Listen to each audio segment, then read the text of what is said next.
Coucou à tous, bienvenue sur la chaîne Little Woman. Aujourd'hui, je vous ai préparé une vidéo sur le livret d'accueil pour vos examens.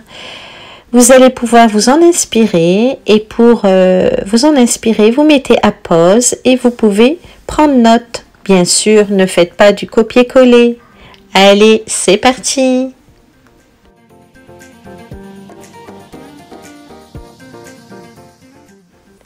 Alors, pour les nouveaux arrivés, je me présente. Je suis assistante maternelle agréée depuis 1998. J'adore le métier de la petite enfance, j'adore les enfants, j'adore les animaux et j'adore les humains. Alors voilà, je vous prépare donc cette vidéo. C'est parti, à vos stylos. Bisous et à bientôt.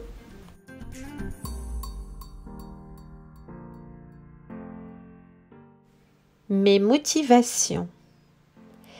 J'ai discuté de ce projet avec mon mari qui a approuvé mon choix. À l'époque, nous étions sans enfants et j'ai donc pris la décision d'exercer ce formidable métier.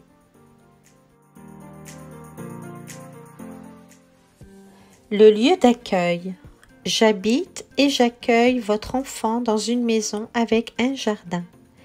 Le rez-de-chaussée a été spécialement aménagé pour mon activité d'assistante maternelle agréée. Vous, bien sûr, vous notez ce que vous êtes, ce que vous faites et comment vous travaillez. Bien sûr.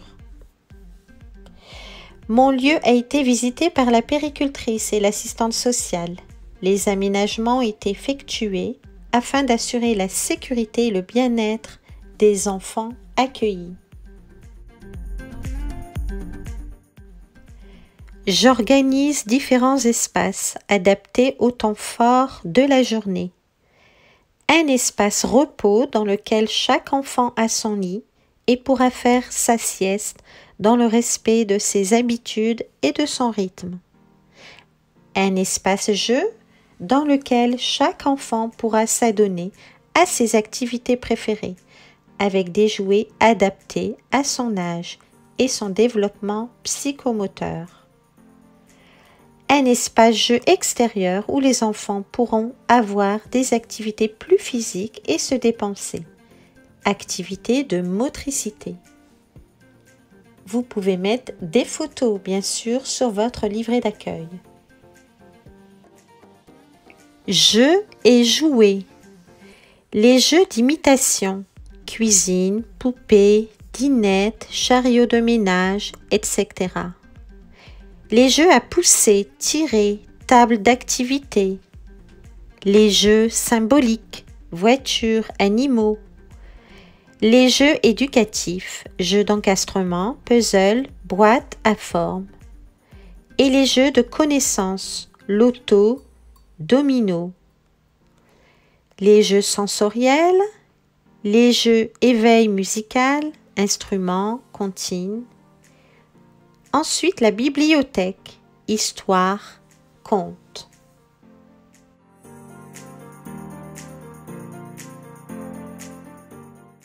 Ma formation. Pour pouvoir exercer mon métier, j'ai suivi la formation des assistantes maternelles agréées en 1998 et 1999, organisée et financée par le Conseil général du Nord, ainsi que la formation au premier secours en 2019 dispensée par la Croix-Rouge du Tarn, étant donné que j'ai déménagé. Si vous n'avez pas fait votre formation, il faudra le noter.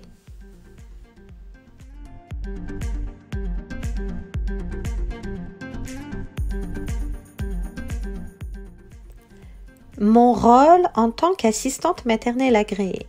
Je dois identifier les besoins de votre enfant et y répondre, respecter son rythme et son évolution, veiller à son confort et sa sécurité physique et psychique. Je rassure, je le protège, je l'accompagne dans ses activités quotidiennes, le valorise, lui donne confiance en lui proposant des activités adaptées pour ne pas le mettre en situation d'échec. Proposez à l'enfant des moments privilégiés, le jeu, les activités diverses, les moments de repos et de repas adaptés à son rythme surtout. Accompagnez son éveil, son épanouissement, sa socialisation et son autonomie.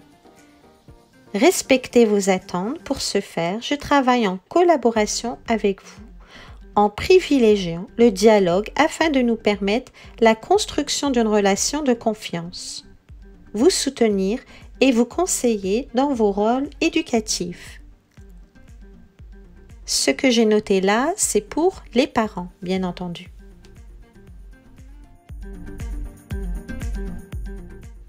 Mes collaborateurs. Je travaille en collaboration avec plusieurs intervenants. La PMI, protection maternelle et infantile, évalue l'agrément, le suivi des conditions d'accueil, réalise des missions d'aide, de soutien et de contrôle. La puéricultrice effectue des tâches confiées par la PMI.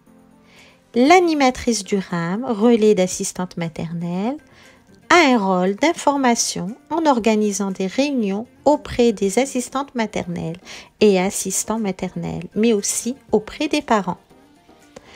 A un rôle médiation et d'orientation vers les différents partenaires. Organise des ateliers d'éveil pour les enfants accueillis. Au passage, j'embrasse ma première puéricultrice, Madame Dubrul, qui m'a fait confiance et qui m'a donné mon premier agrément. Je l'embrasse très fort et je ne l'oublie pas.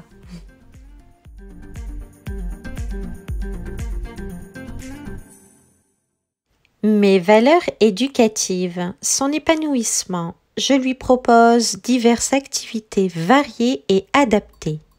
Elles doivent être variées pour lui permettre de s'éveiller et adaptées pour respecter ses aptitudes, ne pas le mettre en échec.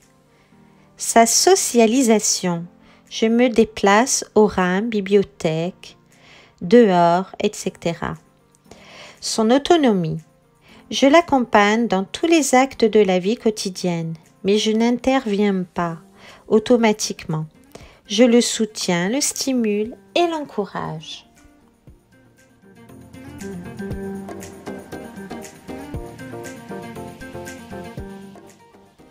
L'hygiène et la sécurité. Je veille à la bonne hygiène de votre enfant, change, lavage des mains, brossage des dents, ainsi que de l'environnement, ménage quotidien des lieux et nettoyage des jouets. Je veille à sa sécurité, chez moi comme lors des déplacements.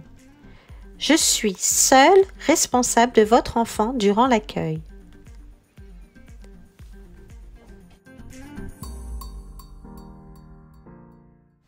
L'adaptation. L'adaptation est indispensable. Elle est progressive et adaptée à chaque couple parent-enfant. Les règles et les limites. Un enfant a besoin de repères. Les limites lui permettent de se construire. Chez l'assistante maternelle, il y a des règles de vie à respecter. On ne se tape pas, on respecte l'autre, on écoute l'autre, on dit s'il te plaît, pardon, merci.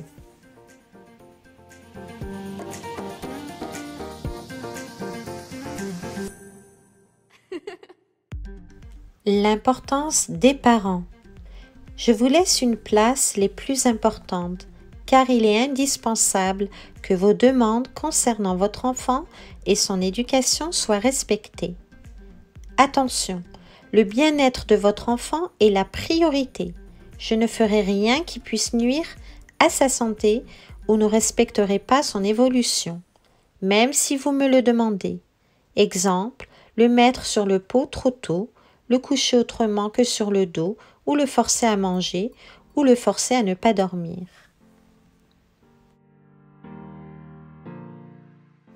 L'accueil. L'accueil s'organise en 2 phases, l'adaptation et l'accueil au quotidien.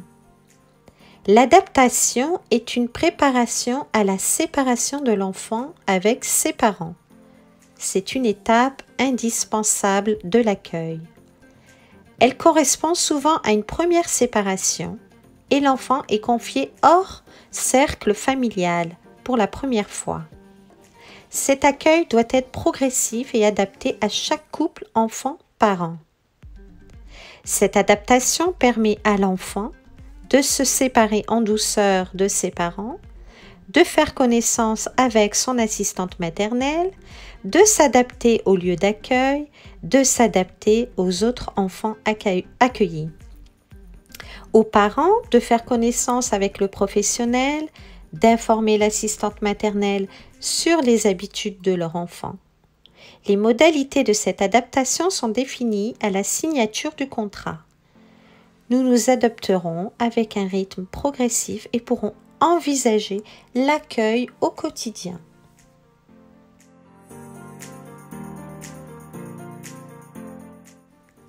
L'accueil au quotidien. L'accueil au quotidien doit se faire en douceur. C'est un moment convivial au cours duquel je suis présente pour rassurer l'enfant mais aussi ses parents. Nous nous saluons et je prête une attention particulière à votre enfant pour qu'il se sente à l'aise et prenne ses repères. Je lui enlève sa veste ou vous propose de le faire si vous préférez. Et vous êtes convié à déposer les affaires de votre enfant dans un endroit prévu à cet effet. Je prends note de ce qui vous paraît être important de souligner sur l'état de santé, l'évolution de votre enfant depuis son dernier départ de mon domicile et si besoin, vos recommandations pour la journée d'accueil dans l'agenda de liaison. Après un câlin, des mots rassurants, lui expliquer que vous revenez le chercher, les parents disent au revoir à leur enfant et peuvent alors partir.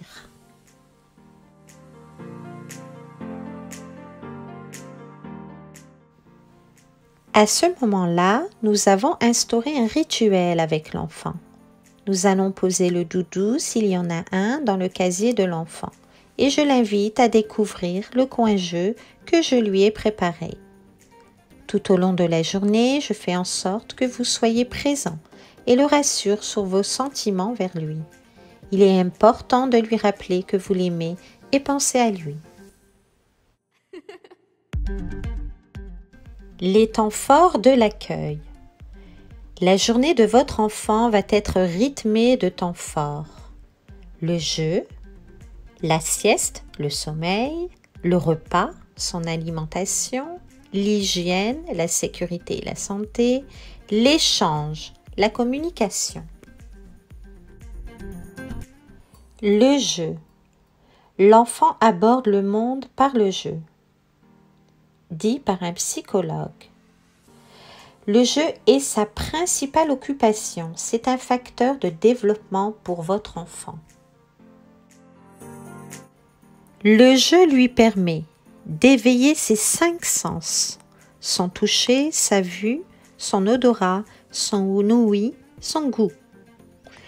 De construire sa personnalité, de développer ses capacités motrices, coordination de ses mouvements et de son équilibre, de développer son imagination, la découverte de son corps et de son environnement. L'enfant éprouve du plaisir à jouer. C'est un signe de bien-être et une source d'échange avec l'adulte et les autres enfants. Il s'exprime par le jeu en traduisant ses colères, ses peurs, ses joies, son désir de puissance sur les jouets. Le jeu permet à l'enfant aussi de partager.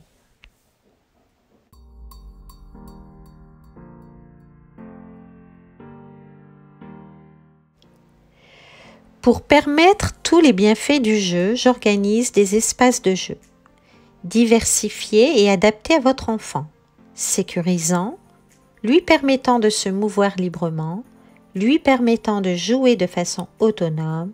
Je suis toujours près de l'enfant, je le soutiens, l'observe, le stimule, mais reste discrète pour favoriser son autonomie et s'il en exprime l'envie, je participe au jeu.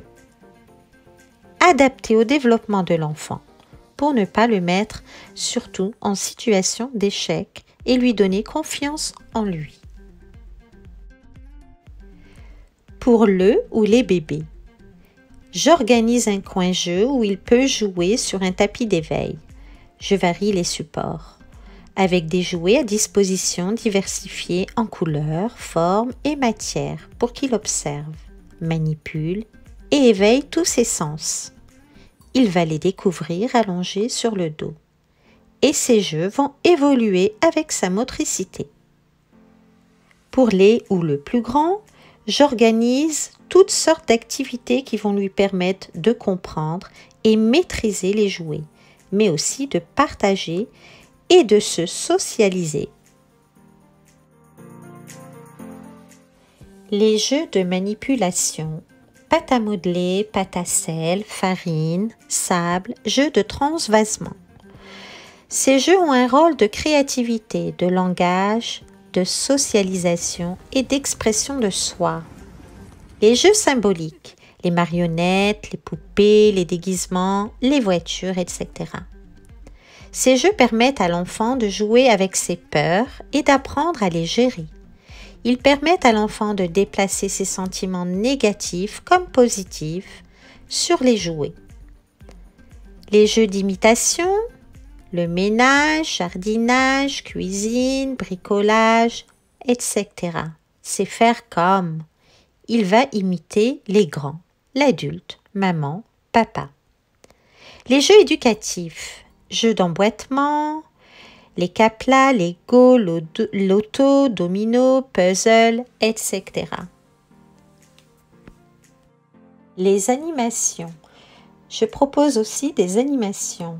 L'éveil musical, la lecture d'histoire, des comptines, des gommettes, des dessins, peinture, découpage, cuisine, pâtisserie, jardinage, etc. Nous fêterons également les anniversaires des enfants accueillis. Ce jour est unique. Les promenades. Les sorties et les promenades doivent être des moments de plaisir. J'organise des sorties au RAM dès que possible, ainsi qu'à la bibliothèque. Ces sorties permettent l'éveil et la socialisation des enfants. Les promenades sont aussi au programme, des découvertes de la nature, des insectes, la faune, la flore, des bruits de la nature, les chants des oiseaux, les fourmis, etc. Le ramassage des feuilles pour Halloween et tout ce qui peut être ramassé, les couleurs, les senteurs.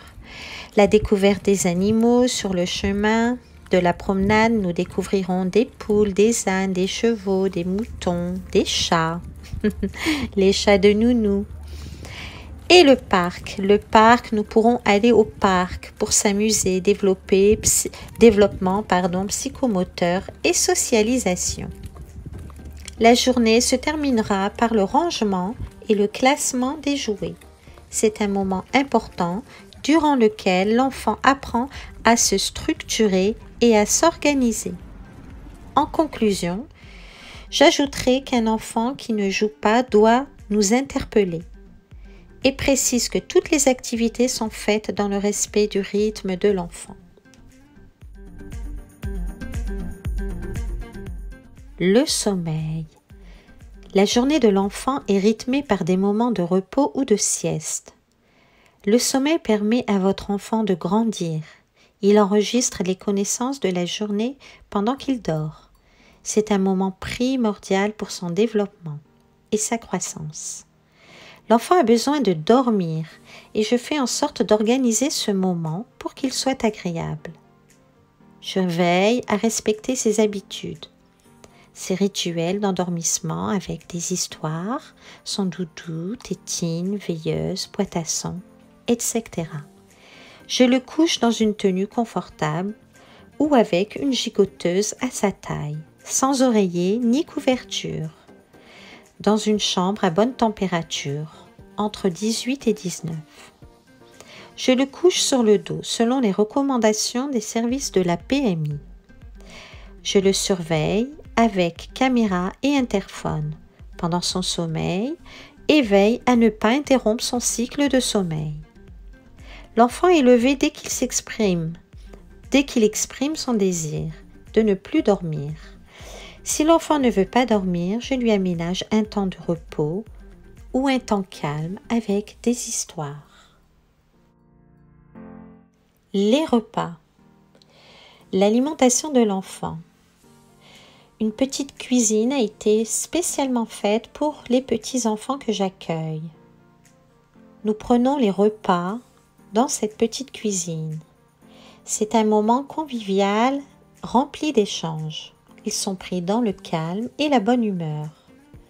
Pour les plus petits, si vous désirez continuer l'allaitement maternel, je fais en sorte que ce soit possible. Vous pouvez congeler votre lait maternel et me le ramener. Je vous demande d'être vigilant quant à la conservation du lait pendant le voyage de votre domicile au mien. Je peux conserver votre lait 48 heures au réfrigérateur. Pour le lait en poudre, je vous demande de bien vouloir me donner de quoi préparer 1 ou 2 biberons ou une boîte de lait supplémentaire. Je ne couche pas votre enfant tout de suite après la tétée. Je le laisse digérer en position demi-assise pendant environ une demi-heure avant de le mettre sur le dos.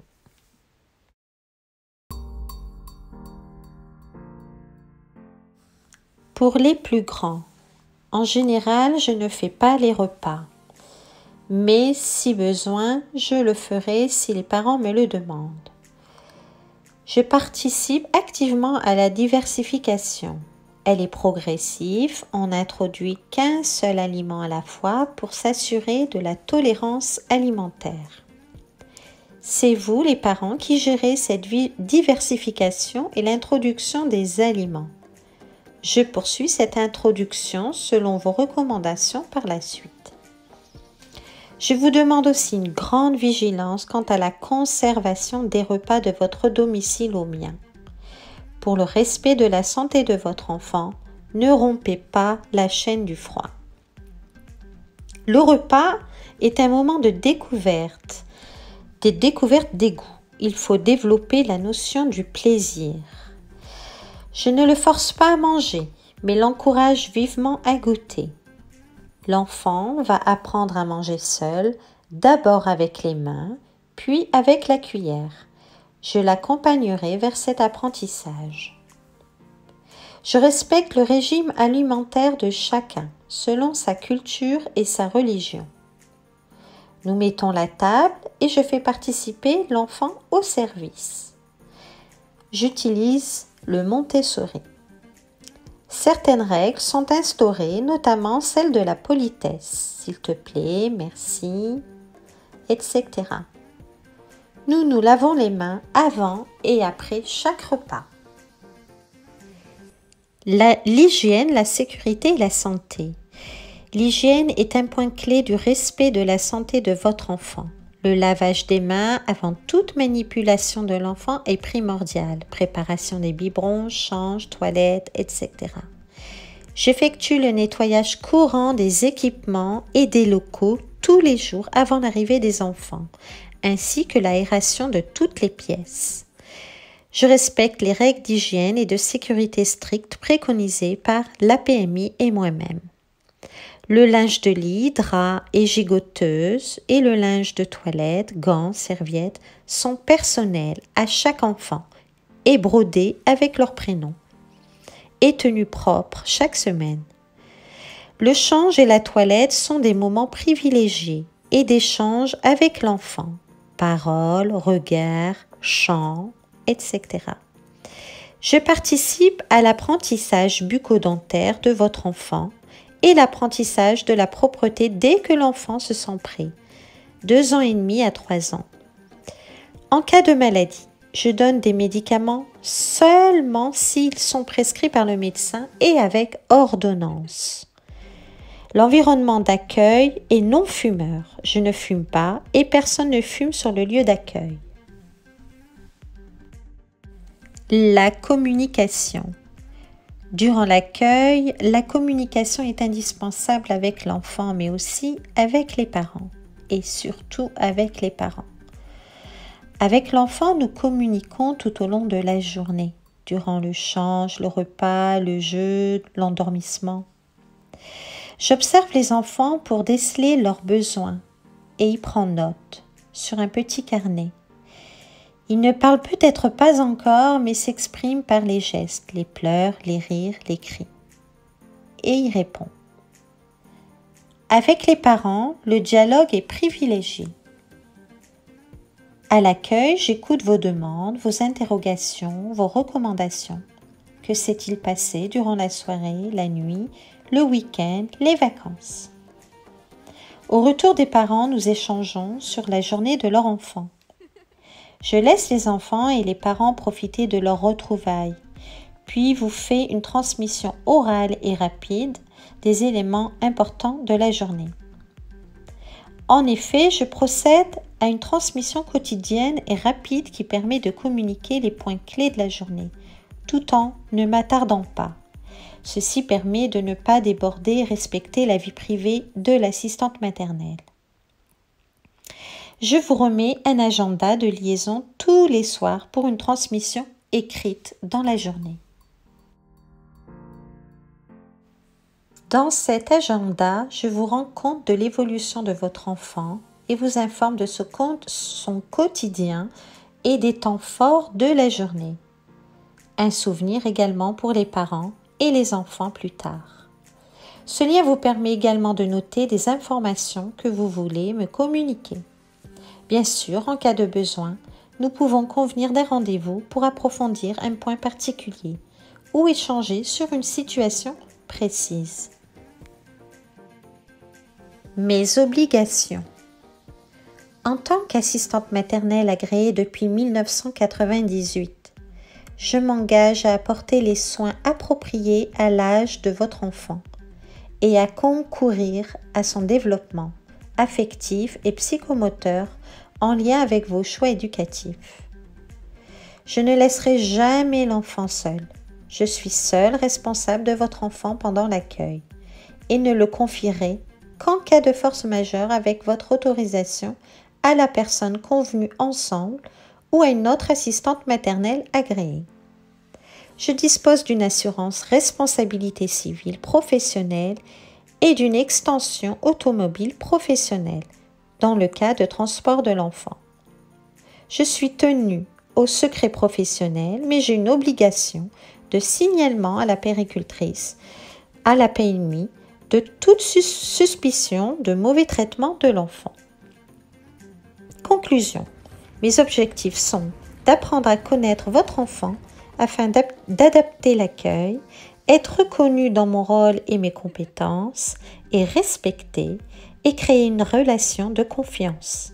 La confiance mutuelle est primordiale pour que l'accueil se passe dans les meilleures conditions possibles et soit de qualité. Voilà, c'est la fin de mon livret d'accueil.